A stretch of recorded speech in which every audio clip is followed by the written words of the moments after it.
Ողջույն։ Պատրաստ եք միասին մի կարճ, բայց հետաքրքիր ճամփորդության դեպի մաթեմատիկայի աշխարհ։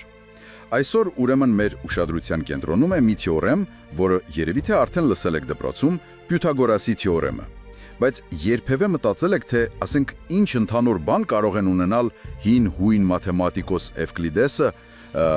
երիտասարդ հանճար Ալբերտ Էյնշտեյնը, այն էլ ընդամենը 12 տարեկանում, ու նույնիսկ ԱՄՆ նախագահ Ջեյմս Գարֆիլդը։ Զարմանալի է, բայց իրենք բոլորն էլ ամեն մեկ իր ձևով ապացուցել են հենց այս թեորեմը։ Իսկ ինչ է այն ասում կոնկրետ։ Շատ պարզ բան իրականում։ Եթե ունենք ուղղանկյուն եռանկյուն, այսինքն մի անկյունը ուղիղ 90 աստիճան է, հա, ապա նրա կարճ կողմերի էջեր ենք չէ անվանում, դրանց քառակուսիների գումարը հավասար է ամենաերկար կողմի ներքնաձիգի քառակուսում։ Մաթեմատիկորեն a² + b² = c²։ Սա ուղղակի դասագրքի բանաձև չէ, էլի, սա երկրաչափության հիմնաքարերից մեկն է։ Օգտագործվում է ամենուրեք շենքեր նախագծելիս, կամուրջներ սարքելիս, քարտեզներում, համակարգչային գրաֆիկայում, նույնիսկ նայեք GPS-ով ձեր տեղը որոշելիս։ Հետաքրքիրն այն է, որ թեև թեորեմը կրում է հին հույն մտածող Պյութագորասի անունը, չէ, ով ապրել է մոտ 2500 տարի առաջ, այս կապը թվերի միջև մարդիկ նկատել են շատ ավելի վաղ։ Օրինակ, հին Բաբելոնում պատկերացնում եք Պյութագորասից 1000 տարուց ավել առաջ կավե սալիկների վրա գրել են թվերի եռյակներ, որոնք հենց այս թեորեմին են համապատասխանում։ Եվ կա նաև այն հայտնի պատմությունը, թե հին Եգիպտոսում հողաչափներն ինչպես էին ենթադրաբար օգտագործում պարան, 12 հավասար մասի բաժանված հանգույցներով պարան։ Եթե դրանով ստանում էին եռանկյուն 3, 4, 5 միավոր կողմերով, հա, ասենք 3 հանգույց, 4, 5։ Ուրեմն 3 քառակուսուն գումարած 4-ի քառակուսին հավասար է 9 + 16, այսինքն 25։ Իսկ դա հենց 5-ի քառակուսին է։ Քանի որ հավասարումը ճիշտ է, ստացվում էր կատարյալ ուղիղ անկյուն։ Դե թեև կոնկրետ այս մեթոդի պատմական ապացույցները մի քիչ վիճելի են, բայց միտքը շատ լավ ցույց է տալիս այդ գործնական կիրառությունը հնում։ Հա, հասկանալի է։ Նման բաներ կան նաև հին հնդկական տեքստերում, այսինքն տարբեր քաղաքակրթություններ կարծես իրարից անկախ նկատել են այս կարևոր կապը։ Բայց լավ, ոնց կարող ենք վստահ լինել, որ սա ճիշտ է ոչ միայն այդ 3, 4, 5 թվերի համար, կամ բաբելոնացիների սալիկների վրայի թվերի, այլ բոլոր հնարավոր ուղղանկյուն եռանկյունների համար։ Ահա այստեղ է, որ արդեն գործի են անցնում մաթեմատիկական ապացույցները, չէ՞ որ մաթեմատիկան դրանով է հզոր։ Ապացույցը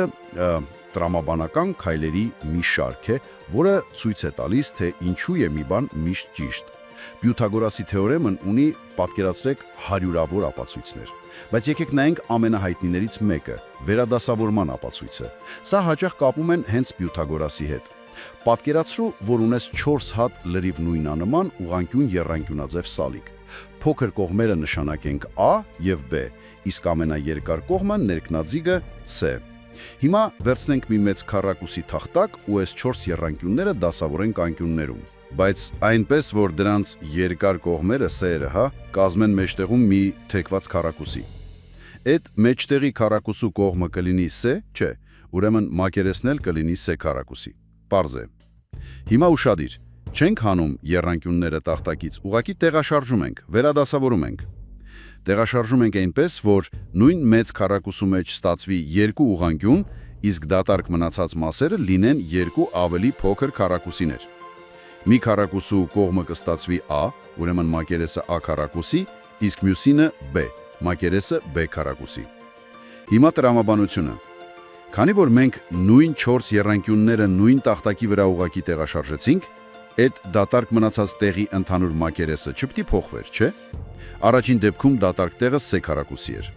Երկրորդ դեպքում դատարկ տեղերը միասին A քառակուսի + B քառակուսի։ Ուրեմն ստացվեց, որ C քառակուսին հավասար է A քառակուսի + B քառակուսի։ Ահա եւ ապացույցը։ Շատ պարզ, տեսողական։ Հենց դա է։ Այս տեսողական պարզությունն է, որ այս ապացույցը դարձնում է շատ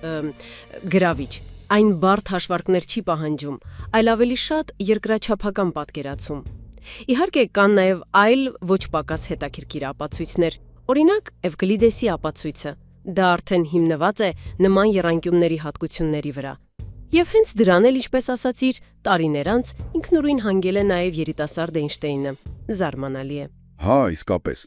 Կա նաև մեկ այլ շատ հետաքրքիր տեսողական ապացույց, որն օգտագործում է տեսելացիա հասկացությունը։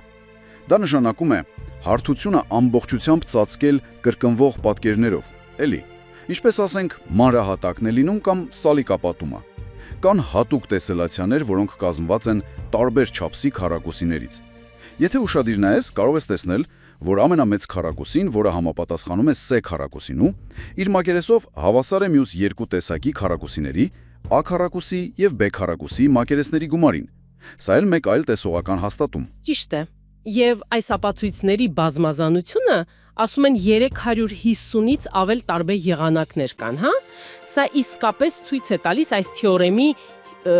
հիմնարար բնույթը մաթեմատիկայում։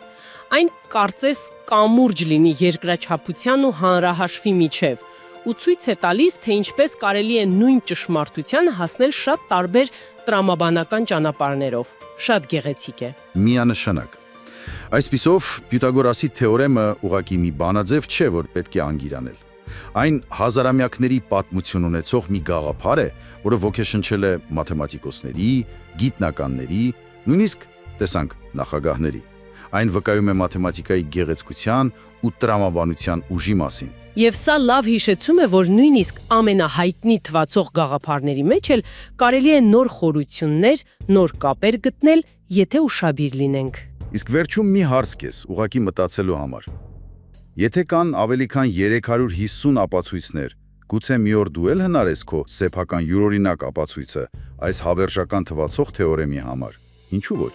Մտածիր այդ մասին։